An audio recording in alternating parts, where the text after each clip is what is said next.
నేను YouTube channel start చేసిన. నా వీడియోస్ అన్నీ ప్రీవియస్ వీడియోస్ చూస్తే అన్నీ ఎడ్యుకేషనల్ వీడియోస్, ఎస్పెషల్లీ బిజినెస్ కంటెంట్కి సంబంధించిన వీడియోసే ఉన్నాయి. బట్ అదే ఎందుకు స్టార్ట్ చేశాను, అదే స్ట్రీమ్లో ఎందుకు వెళ్ళానంటే I also don't know really. ఈరోజు వరకు నాకు కూడా నేను ఏం చేస్తున్నా క్లారిటీ లేదు. అట్లా సిచ్యువేషన్స్ అనేవి ఉన్నాయి.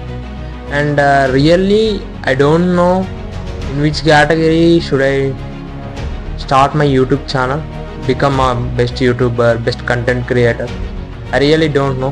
Mr. Beast, he started with games. Ippudu King's School undi, he is purely into business education.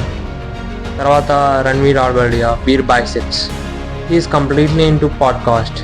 So ilaga finance with Sharan undi, he is completely into finance education. But నాకు clarity అనేది లేదు. అంటే business education ఏదో start చేస్తూ వచ్చిన, business videos ఏదో upload చేస్తున్నా, but really I don't know why I'm doing that. అంటే నాకు నిజంగా ఈ వీడియోస్ చేయడం వల్ల సాటిస్ఫాక్షన్ అనేది లేదు. ఒక ఇన్నర్ వాయిస్ ఏంటంటే అరే బై ఏదో మిస్ అవుతుంది, something is missing out, something you missing out. నువ్వేదైతే కంటెంట్ చేయాలనుకున్నావో అది ఇది కాదు, ఇంకా ఏదో ఉంది. దాని గురించి కూర్చొని ఆలోచించి వెళ్ళే దారిలోనే వెళ్దాం అనుకున్నాం. బట్ ఈరోజు ఎందుకో ధైర్యం చేసి మాట్లాడాలనిపించింది. ఎందుకంటే నేనున్నదే జర్నీలో నా యొక్క ప్రతి ఒక్క ఆస్పెక్ట్ని, ప్రతి ఒక్క పర్స్పెక్టివ్ని చేంజ్ చేసుకోవడానికి 100 days జర్నీలో. సో ఈరోజు మనం మాట్లాడకపోతే అది ఖచ్చితంగా వేస్ట్ అవుతుంది. That's why I'm talking to you. Really I don't know which stream should I start my YouTube channel. నేను కూడా ఆలోచిస్తున్నాను, నేను కూడా చూస్తున్నాను. Because of the limited perspective I had limited boundaries పెట్టుకోవడం వల్ల నాకు దేంట్లో కంటెంట్ స్టార్ట్ చేయాలో అర్థం కావట్లేదేమో. I will try to remove all these boundaries. But I can assure my self that at the end of 100th day నేను ఖచ్చితంగా ఏ స్ట్రీమ్లో content start చేయాలనేది మాత్రం నాకు పక్కా క్లారిటీ వస్తుంది. ఆ నమ్మకం మాత్రం 100% ఉంది. సో చూద్దాం ఏమవుతుందో. ఇదైతే ఫస్ట్ డే ఇలా గడుస్తూ వచ్చింది. ఇంకోటి ChatGPT గురించి మాట్లాడుకుంటే, ChatGPT అనేది మనం అసలు ఎందుకు యూజ్ చేస్తామంటే కరెక్ట్గా డైరెక్ట్గా ఒకే ఆన్సర్ ఇస్తుంది. బట్ నేను ChatGPTని ఒక 3-4 months నుంచి యూజ్ చేస్తున్నా.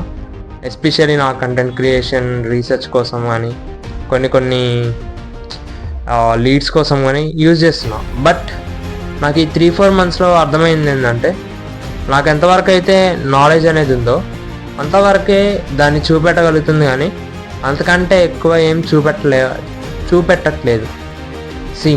ఇప్పుడు ఒక టూల్ అంటే మనకున్న నాలెడ్జ్ని చూపెట్టాలా, మనకు లేని నాలెడ్జ్ కూడా, అంటే మనకు లేని ఒక పర్స్పెక్టివ్ని కూడా తీసుకొచ్చి చూపెట్టాలి. బట్ ఈ ChatGPT అనేది మాత్రం నాకు అట్లా ఏమాత్రం ఈ 3-4 monthsలో కనబడలేదు.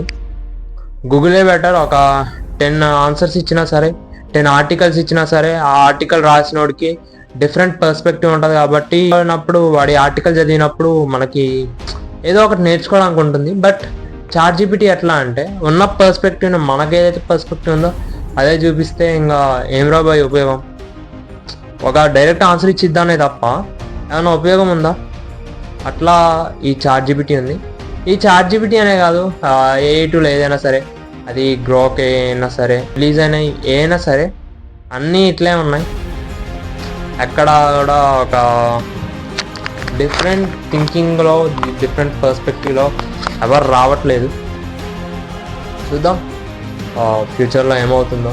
ఈ వీటికి కూడా ఏమన్నా సొల్యూషన్స్ తీసుకొస్తారేమో. But my opinion is that మనం ఒక ఆన్సర్ కోసం ఎదిగినప్పుడు అట్లీస్ట్ ఒక 10-20 members పర్స్పెక్టివ్స్ని చూపెట్టగలిగితే దట్ షుడ్ బి గ్రేట్.